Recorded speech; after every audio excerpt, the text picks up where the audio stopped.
Before I start this video, I've got a bit of a disclaimer here. This is my opinion. Don't get offended and cry in the comments. I know that some of you will do it anyway, but don't say I didn't warn you.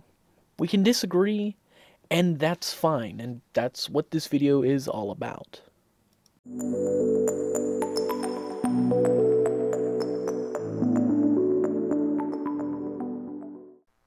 To anyone who ends up in this as a result of me getting footage for this video, I'm so sorry.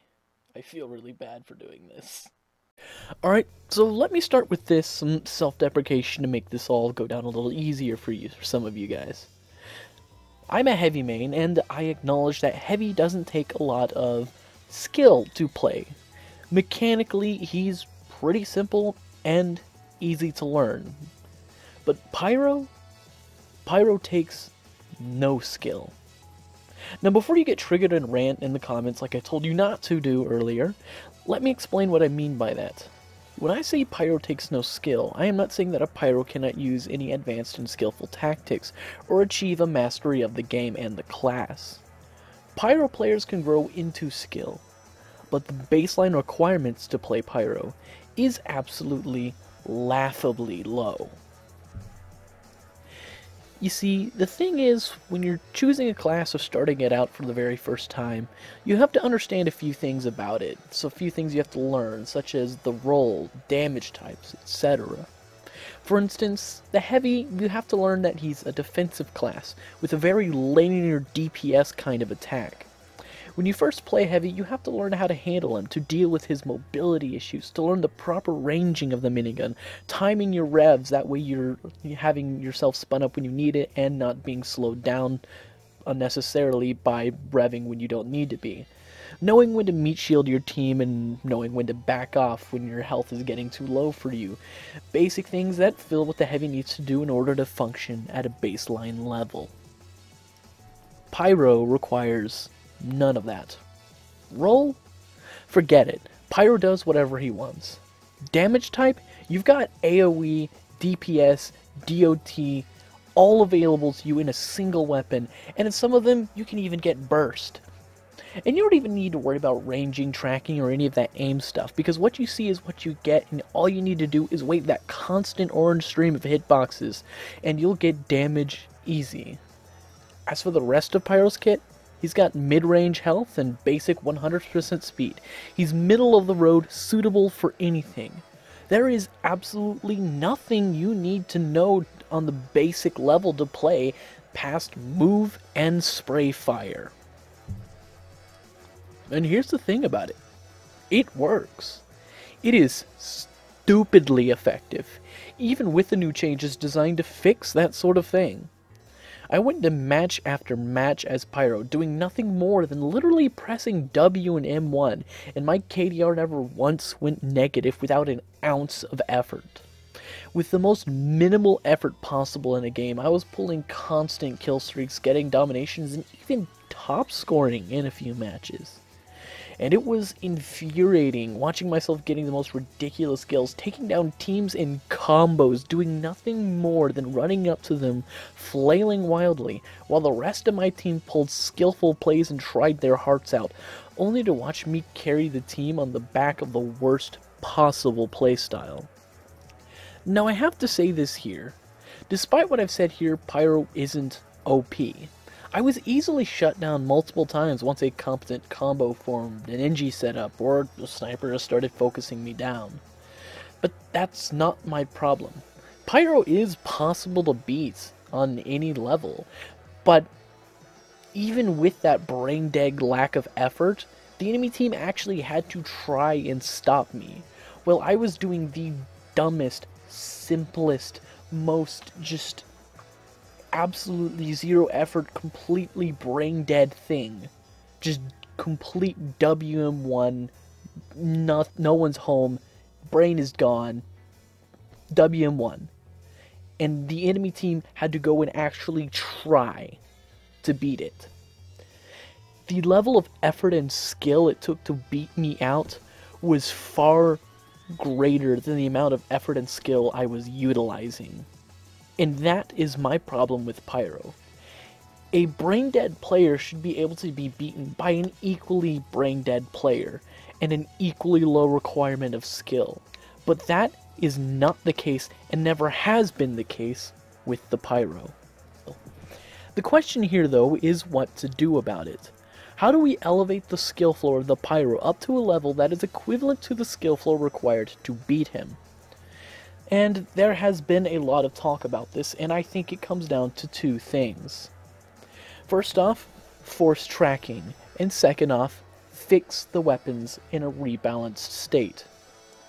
Now, to fix the tracking, I've heard a lot of people talking about an idea by Woolen Sleevelet. I have not yet found the video, but when I do, or if any of you guys have seen it, put the link and I'll be glad to put that in the description. But I've seen people talking about reducing the hitbox size for the particles, which would get rid of the current issue where a Pyro can flail his flamethrower and saturate a huge area with inescapable DPS. And it would force the Pyro to actually learn to track and aim with the flamethrower, forcing them to actually learn an aim skill. Kind of like the Heavy, because even as the Heavy, I had to learn to aim, to track my spread, to predict movements, and to aim for center mass to land all my pellets. I even had to design a crosshair to help me do all that. But in the current state, Pyro? Well, you could be having a stroke, and that would actually benefit your gameplay, as the seizures would cause your spread to give you massive kill streaks. And secondly, as I've said in my last video about Pyro, stop overcompensating in the weapon balances. Pyro's weapons are all ridiculously balanced for free, easy crits that give massive rewards for the most basic of skills. Almost all of his weapons that have a crit mechanic are an on-fire crit mechanic, and most of them come down to simply this: hit an enemy consecutively for crits. Even the Dragon's Fury has all this, even though it's not registered as a crit in the stats, so you can actually get a 900% damage boost and a double firing speed.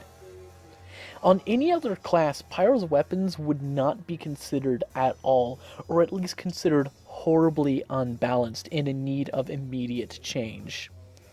Would a minigun that crits from behind ever be accepted with no damage penalty?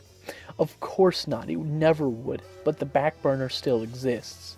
Would a rocket launcher or shotgun be given the ability to get a 300% damage increase and a doubled firing rate for consecutive hits? Never in a million years, but the Dragon's Fury gets that bonus, no problem. What about a weapon that causes bleed doing crits or mini crits to bleeding players? Never. But the flare gun, scorch shot, and detonator all get the ability to make infinite self-fulfilling crits.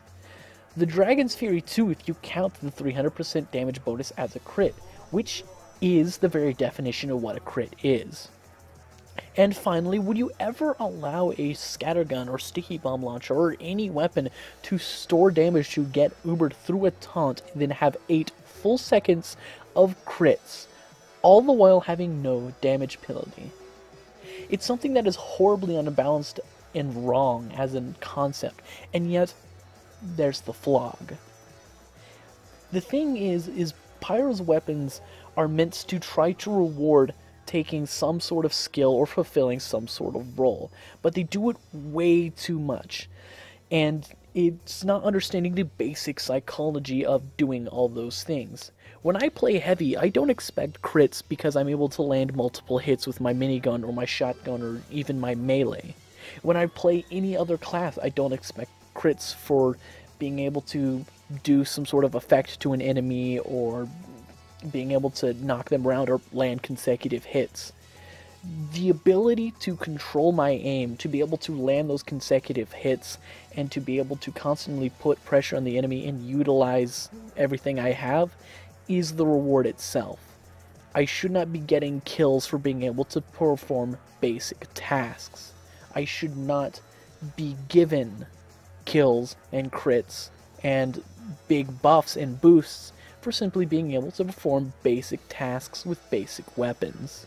That is simply not how it should work, and yet that is how it is for Pyro. And that needs to change. In conclusion, Pyro's not just given an incredibly low skill floor, he's given options and abilities that would never be considered even as concepts for other classes, which make it even easier to use and abuse the Pyro in such a way that it's far easier to just half-ass exist as a Pyro than it has ever been to beat one. And until those skill floors can meet at the same level, while Pyro may not be overpowered, he will certainly be broken. I got flawed off of that. And now I'm just gonna drop down and delete everything.